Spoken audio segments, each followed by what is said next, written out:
Selamat siang, perkenalkan nama saya Hardianti Asutibojo. Saya dari mahasiswa keperawatan B1 Ekstensi. Baiklah, saya akan menjelaskan tentang asuhan keperawatan pada anak jalanan. Pengertian menurut Kamus Besar Bahasa Indonesia, sehat adalah dalam keadaan bugar dan nyaman seluruh tubuh dan bagian-bagiannya. Anak jalanan atau sering disingkat ANJAL adalah sebuah istilah umum yang mengacu pada anak-anak yang mempunyai kegiatan ekonomi di jalanan namun masih memiliki hubungan dengan keluarganya. Tanda dan gejala: yang pertama, orang dengan tubuh yang kotor sekali. Yang kedua, rambut seperti sapu ijuk. Yang ketiga, pakaian compang-camping dengan membawa bungkusan besar yang berisi macam-macam barang.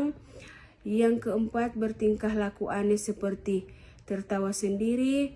Yang kelima, sukar diajak berkomunikasi. Yang keenam, pribadi tidak stabil. Yang ketujuh, tidak memiliki kelompok. Menurut Undang-Undang Nomor 23 tentang Kesehatan Jiwa, menyebutkan penyebab munculnya anak jalanan dan gelandangan adalah keluarga tidak peduli, keluarga malu, keluarga tidak tahu, obat tidak diberikan, tersesat, ataupun karena urbanisasi. Asuhan keperawatan pada anak jalanan meliputi pengkajian, yaitu faktor predisposisi. Yang kedua, faktor presipitasi. Yang keempat, sumber coping. Yang kelima, mekanisme coping. Diagnosa keperawatan terdiri dari 3: harga diri rendah, risiko perilaku kekerasan, defisit perawatan diri. Intervensi keperawatan meliputi diagnosa. Yang pertama, harga diri rendah. Tujuan umum, klien tidak terjadi gangguan interaksi sosial, bisa berhubungan dengan orang lain dan lingkungan. Tujuan khusus, klien dapat membina hubungan saling percaya. Yang kedua, klien dapat mengidentifikasi kemampuan dan aspek positif yang dimiliki tindakan. Yang ketiga, klien dapat menilai kemampuan yang dapat digunakan. Yang keempat, klien dapat menetapkan atau merencanakan kegiatan sesuai dengan kemampuan yang dimiliki. Yang kelima, klien dapat melakukan kegiatan sesuai kondisi dan kemampuan.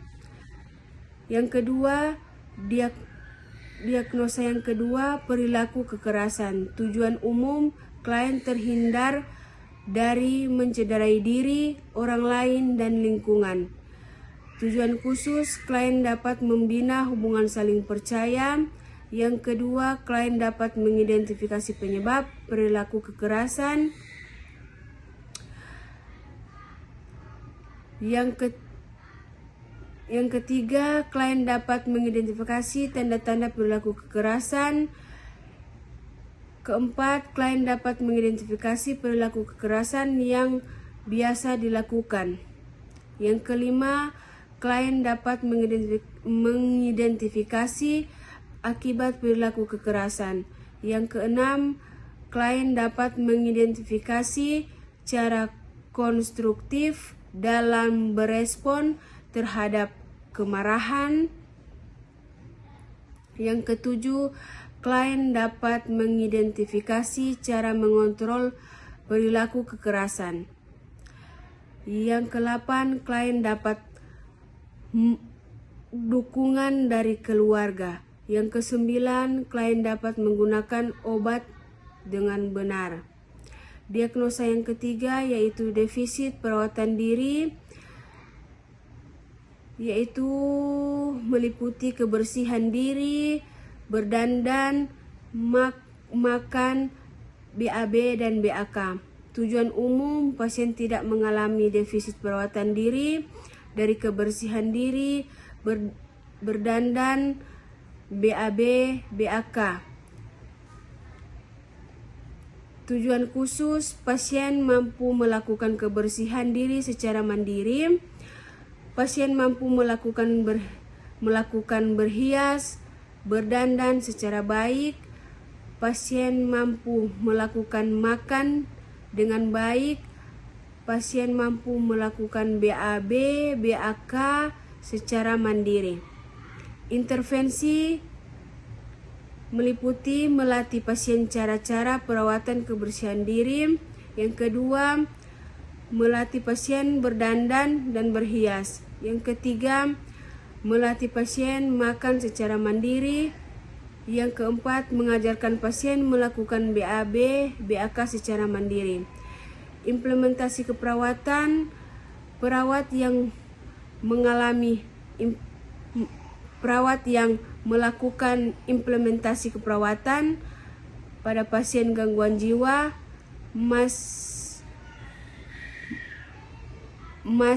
masih dalam kategori kurang baik.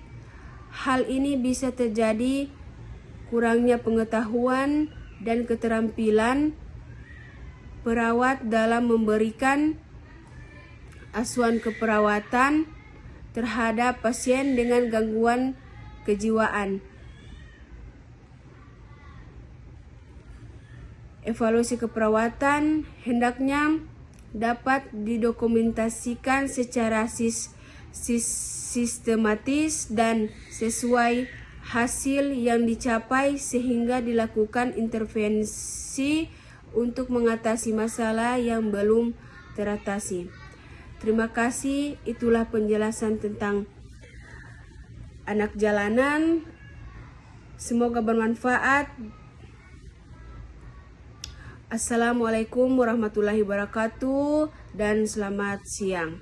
Nah, untuk teman-teman sebentar lagi akan lulus SMA atau sudah lulus namun masih bingung mencari tempat kuliah di mana, atau mencari tempat kuliah yang harga terjangkau dan fasilitas memadai, namun dengan tenaga pendidik yang profesional, mari bergabung bersama kami di Universitas Pembangunan Indonesia atau UNPI Manado.